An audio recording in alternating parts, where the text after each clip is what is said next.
Bien, el tema de hoy es una reflexión acerca de lo que se llama el mundo de las predicciones. Hace muchísimos siglos que han escrito seres que se han podido comunicar o han recibido información de otros universos, de otros mundos, de mundos espirituales, si lo prefieren, de mundos inteligentes, de seres inteligentes que posiblemente hayan existido o siguen existiendo desde hace muchos miles de años, lo que nosotros conocemos como extraterrestres, cuestión que por ahora está como en duda de su existencia y demás, pero la constancia que desde hace siglos y desde todos los pueblos han manifestado son las predicciones de acontecimientos concretos. No me refiero a las predicciones de acontecimientos personales, sino de acontecimientos de predicciones públicas. Estoy hablando de, para dar un ejemplo, en el siglo XI, un obispo católico escribe, por ejemplo, la secuencia de los nombres de los papas que van a ser elegidos hasta determinada fecha. Aunque la fecha no es directa, de todas formas pone una cantidad, o sea, hoy podemos confirmar que según ese manual de predicciones, estamos frente al último papa hasta el gran cambio que viene ahora. Escrito hace 1000 años atrás. No estoy haciendo referencia a alguien que hace 20 años atrás dice algo. Hablando de 1000 años.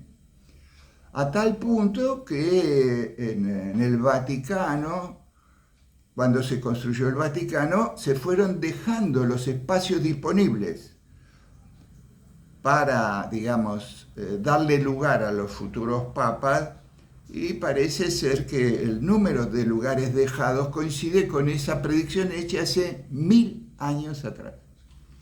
Estoy mostrando un solo ejemplo. Más adelante aparecen unos escritos de alguien que falleció en el 1560. Estamos hablando de 500 años atrás. Conocido como Nostradamus, el gran vidente. Miguel de Nostradamus, el nombre era francés.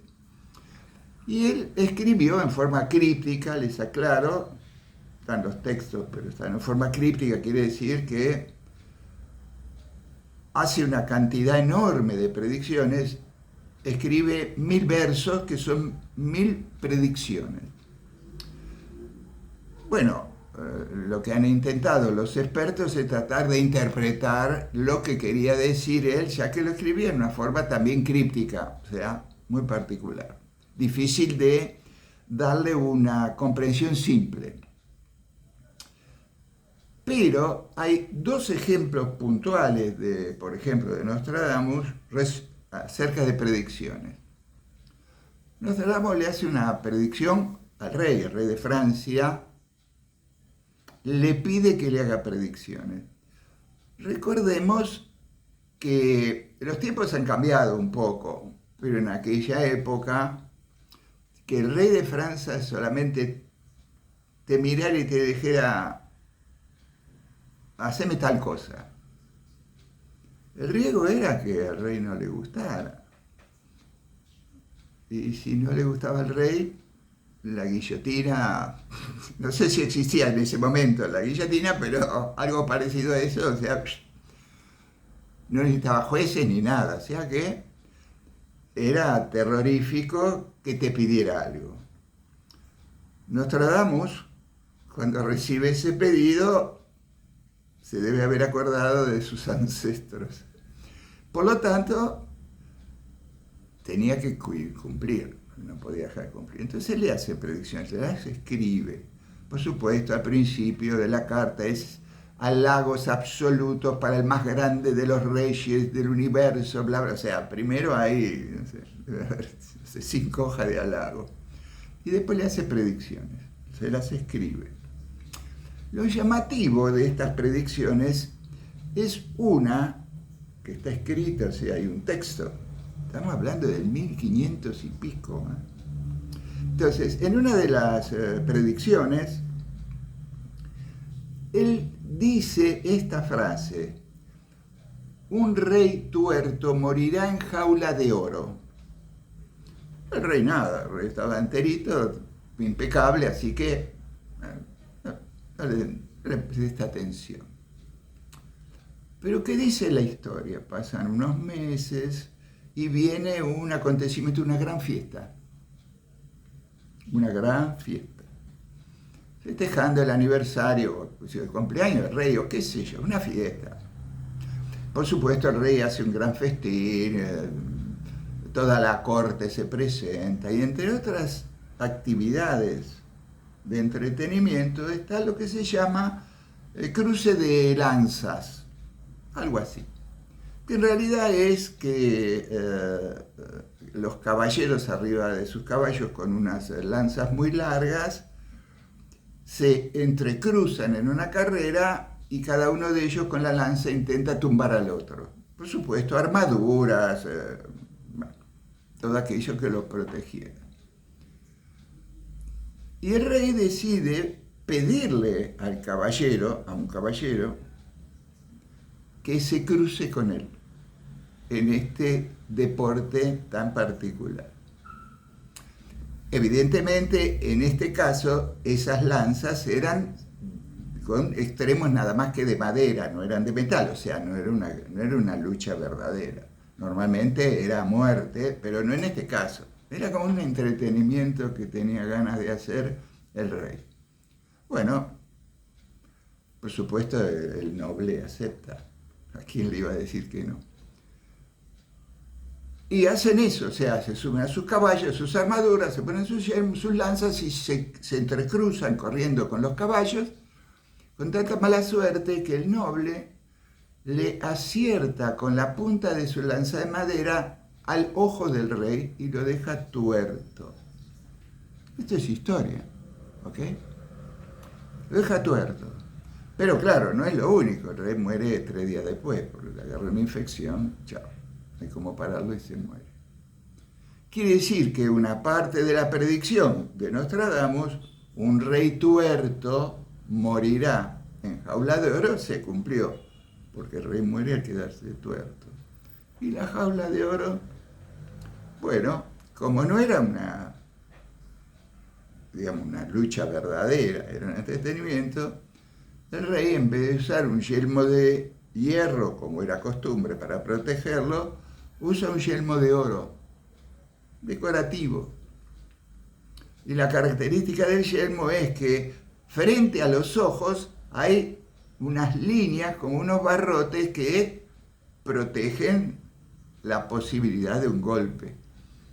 Quiere decir que la predicción escrita por Nostradamus de que un rey tuerto moriría en jaula de oro se cumplió. Pero bueno, puede ser anécdota, llamémosle así. De todas las predicciones hay una sola escrita por él que está escrita con simbología astrológica, del cual él se reconoce como astrólogo, vidente y astrólogo se reconoce.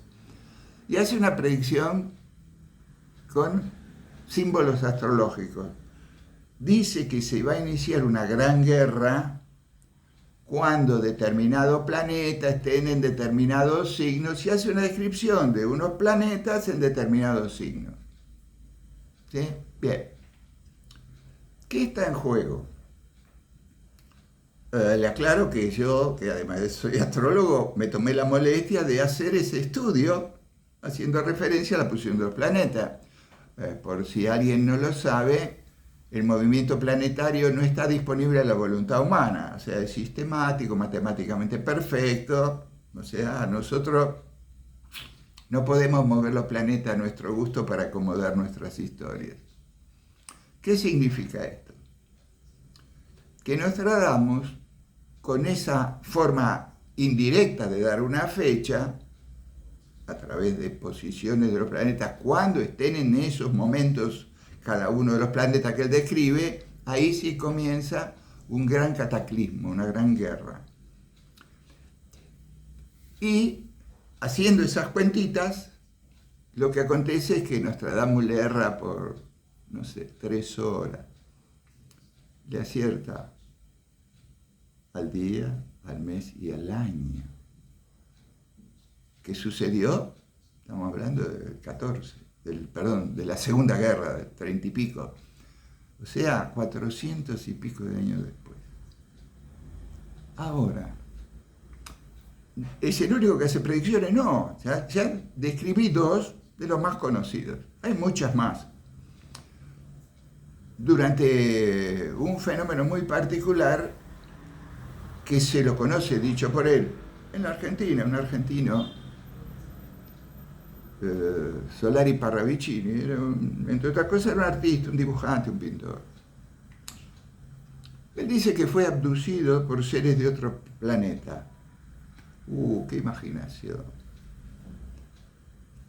Que lo hicieron pasear por el espacio del universo y después lo volvieron a mandar a la Tierra y le informaron que le iban a dar información del futuro. Él iba a entrar en meditación, o sea, en estado de relajación, y le iban a bajar información. Y a partir de ese proceso, contado por él, empieza a escribir lo que se llama Profecías de Solari Parravicini. Esto estamos hablando de más o menos alrededor de 1930 y pico, empieza a escribir porque a cada profecía le pone la fecha. Hace profecías de, por ejemplo, la guerra. Recuerden, estamos ahí, había comenzado la Segunda Guerra Mundial, o sea, hace profecías de todo tipo, muchas, alrededor de como 300, o sea, muchísimas profecías, sobre condiciones de hechos que fueron pasando en la guerra. Por ejemplo, y de posteriores también, incluyendo en esto, hace profecías, entre otras cosas, sobre América y sobre la Argentina. Por ejemplo, convierte en el 38 Cuba, era un pequeño país, anónimo diríamos, al fenómeno mundial. Él hace predicciones, por ejemplo, hace una predicción que une a Cuba con México, con algunos países de Centroamérica y llega hasta Bolivia, las predicciones que hace, haciendo referencia al comunismo. Bueno, hoy en día, lo que él predijo, hoy en día ya es una cosa concreta. Por ejemplo, predice que Hitler y Mussolini, los dos poderosos señores de la guerra que se habían unido junto con Japón para dominar al mundo, predice que van a caer de su poder político en tiempos muy cercanos unos de otros y pasa eso. Y hay una lista de predicciones muy interesantes. Por ejemplo, en el año 38 predice que un símbolo de Estados Unidos muy importante, va a ser atacado 2 veces. Bueno, nosotros conocimos que 2 torres gemelas, mucho tiempo después, fueron atacadas por aviones, fueron destruidas, en fin, la famosa historia del 11 de noviembre. Pero cuando él escribe eso, las torres gemelas no se habían construido. O sea, tampoco había eso. Parecía que no, que era una fantasía. Y hay muchas, estoy hablando de 300 y pico de esas predicciones. Por ejemplo, en medio del año 38, escribe que los judíos tendrán su tierra de Israel. Hacía 2000 años que los judíos vivían en otros países, pero nada que ver con Israel, ni por error. O sea, no, eso era imposible, inimaginable. Pero cuando termina, pocos años después, la Segunda Guerra, entre otras cosas, las Naciones Unidas acceden a que los judíos recuperen la tierra de Israel. predicho por él, en un momento que era absolutamente imposible imaginar si es que iban a sobrevivir los judíos, porque en ese momento, entre otras cosas, Hitler tenía una idea fija y se la pasaba, digamos, eliminando judíos a montones. O sea, otra de sus predicciones que se cumplió. Tiene predicciones escritas sobre la Argentina, muy particulares de política, que de algún modo se han ido cumpliendo sistemáticamente. Por ejemplo, hace referencia, estoy hablando del años atrás, pero muchísimos años, de un país tranqui, como era la Argentina, un país que está a un costadito, que no tiene mucha inferencia o presencia en el mundo político mayor. Sin embargo, hace predicciones de la Argentina muy particulares. Entre ellas predice que un acuerdo político, la reforma de la Constitución argentina, en el momento no existía eso, que un acuerdo político iba a llevar a la Argentina a que fuera dominada por matones y políticos. Bueno, está bien, eso es interpretación, diríamos. Pero también predice una definición extraña de un jefe político. Lo llama el hombre gris.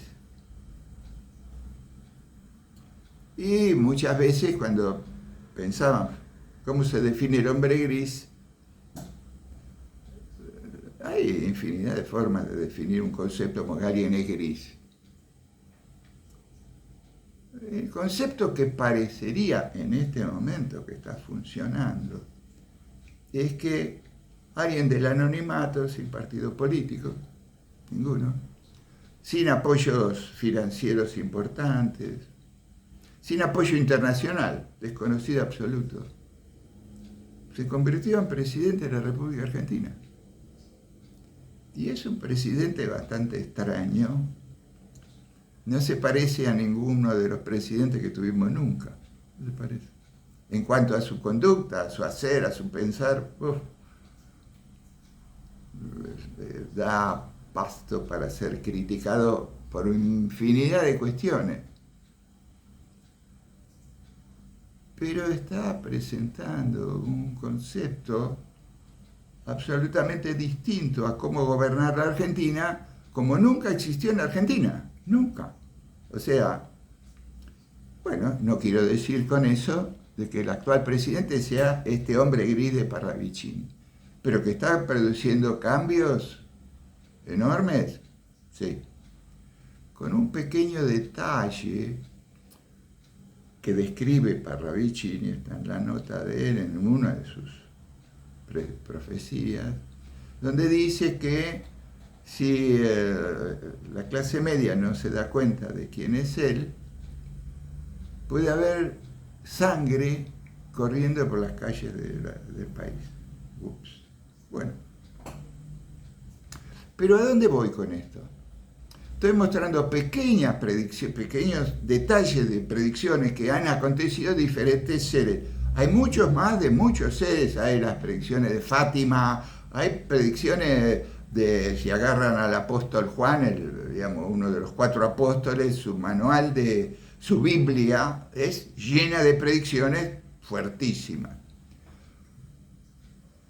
El mismo Parravicini, por ejemplo, habla de seres extraterrestres, de otras formas orgánicas distintas a la nuestra, o sea, de seres que son pura energía, o sea, energías que son inteligentes, o sea, seres que son energías sin este tipo de cuerpo, o sea, es muy particular.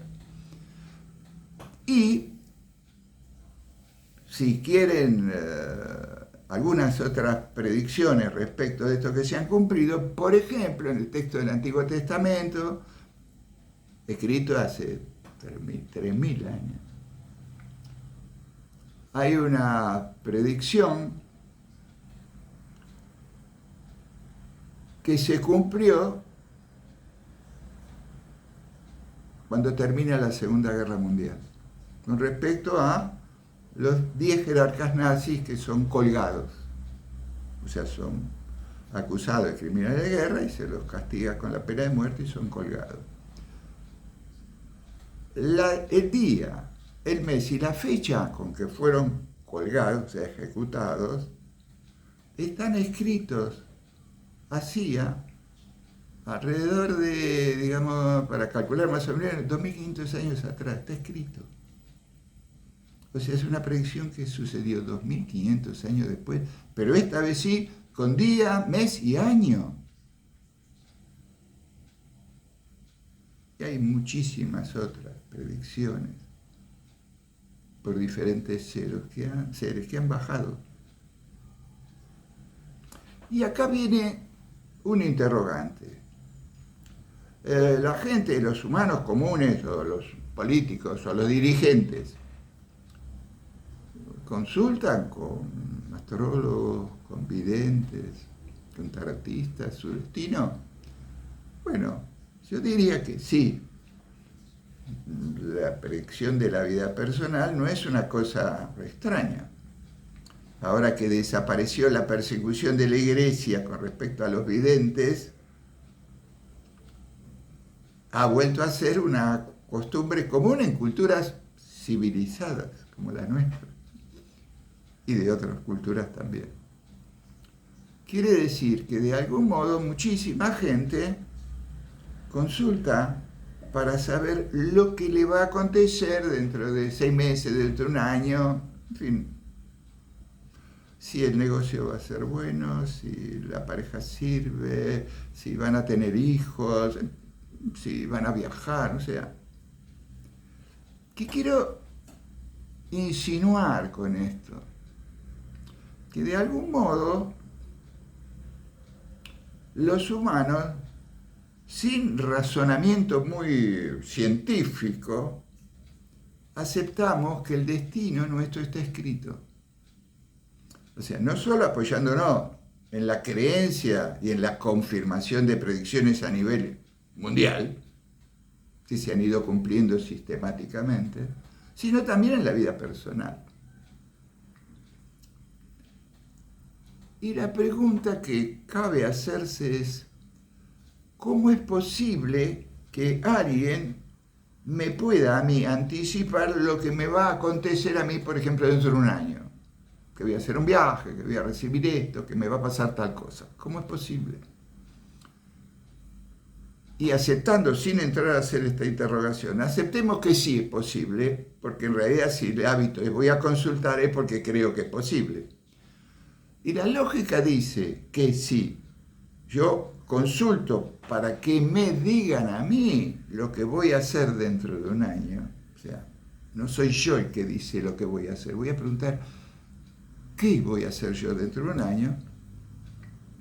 Obviamente es porque acepto que algo superior a mí y antes que mí ha escrito mi destino, el mío, el tuyo, el de enfrente y el de cada país y de toda la tierra.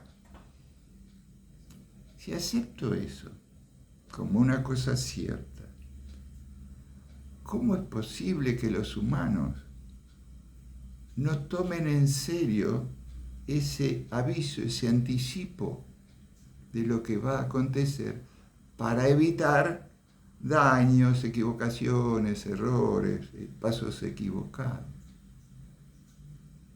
¿Nunca se preguntaron eso? Bueno, yo sí me lo pregunto. ¿Qué quiero decir con esto? Los humanos somos seres muy raros. Y nuestra capacidad para ser racionales es escasísima. Por más que nos decimos seres pensantes, yo en la corroboración cotidiana, personal, de mi entorno, y de leyendo los diarios de cómo accionan en el mundo de la política, tengo casi una certeza absoluta que los humanos no somos capaces de razonar cosas elementales, frente a hechos y a corroboraciones certeras de que nuestro camino está escrito antes de que nosotros siquiera tomemos las decisiones. Bueno, es para que, aunque sea individualmente, no digo políticamente, nos sentemos a pensar, si esto es cierto, no tengo frente a mí una herramienta de ayuda profunda para poder caminar en la vida por los caminos correctos, por los caminos acertados. No tengo ahí la posibilidad de saber, de algún modo, cuál es el camino de mi destino. Bien, esta pequeña charla y esta pequeña reflexión debería ser una llamada de atención, por lo menos en lo personal. No tanto iré a pedirle a los políticos que razonen, sería magia pura. Ni siquiera magia, más que eso, creo que milagro. Pero me refiero a lo personal. Si he probado y he corroborado que sí, mi destino tiene marcas que yo puedo utilizar para caminar hacia ellas, como mapas de caminos, para hacer una vida sincronizada, sincrónica con aquello que ha sido puesto o escrito para mí en esta encarnación, creo que esta reflexión podría ser un apoyo para comenzar a hacer el camino recto, el camino mejor, más acertado, por lo menos para mi vida personal. Bien, lo voy a dejar acá, para que sigan pensando cosas, ¿sí? Nos vemos el próximo martes. Hasta pronto.